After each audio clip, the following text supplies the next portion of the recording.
A single-family home, leaning to the one side, swallowed up by the ground on Christmas Eve. It's a visual people won't forget, and it made national news.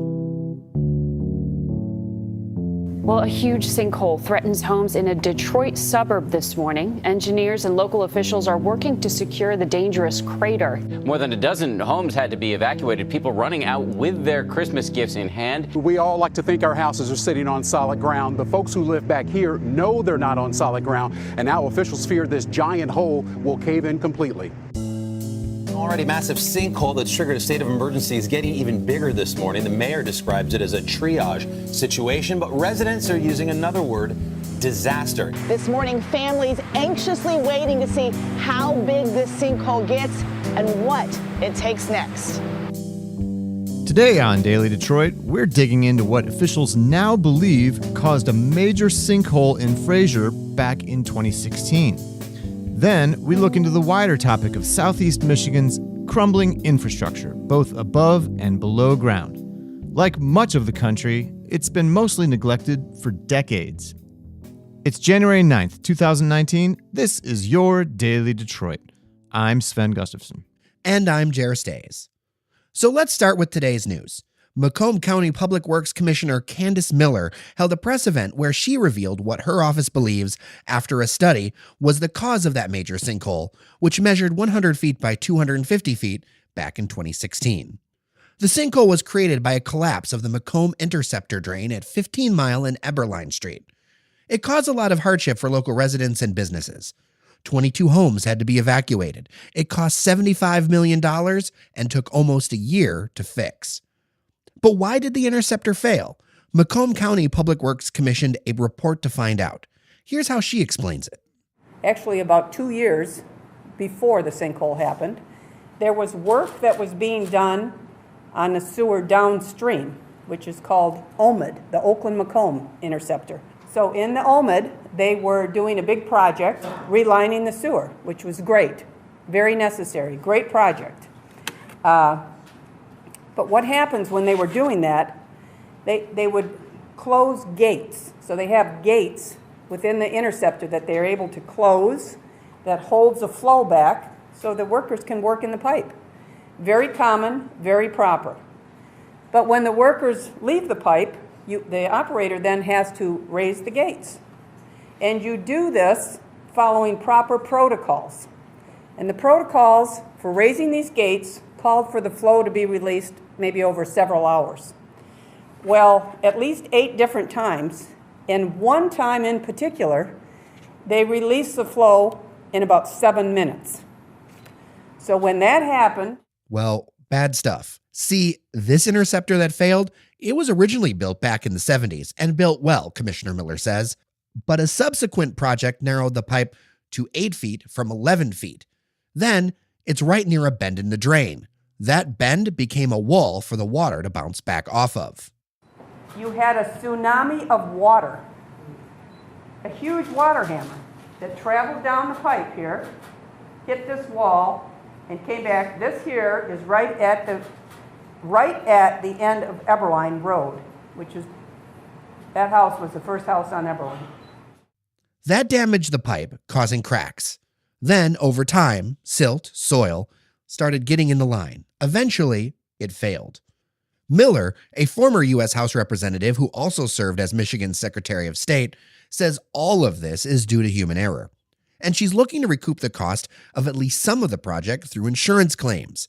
Currently, the bill is being paid for by a 25-year bond that costs Macomb County water customers about $25 a year. Although this incident was apparently human error, there are a lot of bills that are going to come due above and below ground over the next few years, namely roads and additional infrastructure underground. Southeast Michigan, after all, is a sprawling metropolis. Sven, that really sunk in as I went out there to Macomb County. It's literally a 40-minute plus drive from downtown Detroit out to the Public Works office, and tack on a few more minutes and go in the other direction, I could have made it to Ann Arbor. That's a lot of ground to cover. And what that also means is we have a lot of infrastructure stretched for miles to support our population that's quite sprawling. That bill is coming due, not just here in Michigan, but across the country. Listening to the tape, Miller talks about work that'll have to come on in the southern end of Macomb County to the tune of at least $30 million. I'm here to talk about the Interceptor collapse, but I'll tell you about another project that we are looking at right now, which is about a $30 million project. That's down in another district. It's where our Chapaton pump station is at Jefferson and 9 Mile Road. That is a pump station that handles the amount of combined sewer overflows for the cities of St. Clair Shores and East Point, just those two communities. No surprise, the southern part of our county has combined sewers, like they do in older communities everywhere, right? So when you have a heavy rain event, the system can't handle it. So to separate the sewers would be about $240 million, just for those two communities. Well, obviously, they can't afford to pay that. So we've been doing some value engineering, and we've got a proposal now to actually probably take care of between 70 and 80% of the combined sewer overflows for $30 million, which is still a lot of money, but it's a lot less than $240 million. And we just got $3 million in the lame duck, actually, through the state as a downstroke, so we appreciate that. But we got a lot of different infrastructure projects that are happening around the county. We're doing a county-wide master plan right now for all the underground. And we're looking at some new drainage districts for the northern part of the county, perhaps, to accommodate whatever growth would happen there. So just as you do planning for roads, right, for capacity when you're building new neighborhoods, we should have, years ago, been thinking about the underground, which we did not very well, but we are now. I also heard Miller talk about how her team is weighing whether to install new drain systems in northern Macomb County to handle growth up there, which means we're only adding to the tab for future maintenance and repairs. And down here in the city of Detroit, the water department recently rolled out changes to their drainage fees. Before, it was a flat monthly rate to pay for runoff from your property. Now, they assess each and every property for how much hard, impermeable surface area is on it. So roofs, driveways, all of that, and then they send a bill. We've heard stories about increases on churches and some homes, though the department maintains that for a, quote, majority of households, on smaller lots, they'd see a decrease in fees. Now that's all for the stuff we can't see that's buried underground. There are also plenty of issues happening above ground as well. Staying up on the east side, Macomb County Executive Mark Hackle has been public about what he says is $1 billion plus needed to fix roads in that county alone. Lawmakers have made some recent changes to road funding in Michigan. In 2015, Governor Rick Snyder signed a roads plan that will add an extra $1.2 billion in funding per year. The funding formula is complicated, a mixture of increased vehicle registration fees, gasoline and diesel tax hikes, plus transferring existing money from the state's general fund starting this year. But the full $1.2 billion doesn't kick in until 2021. Snyder also signed an additional $175 million in road funding into law last year. But none of this really even comes close to what experts say is needed. Last year, the Southeast Michigan Council of Governments, or SEMCOG, estimated that road funding would need to grow by a factor of 4 just to get to 80% of roads eligible for federal aid to good or fair condition in 25 years. SEMCOG at the time rated about 80% of the roads in the 7-county region as being in either poor or fair condition. The Michigan Department of Transportation says Michigan is ranked in the lowest 10 states in the country for decades for investing in its roads. It's outspent by all its Midwestern neighbors, states that also have tough winters and destructive freeze-thaw cycles that wreak havoc on pavement. So what's next? It's not clear.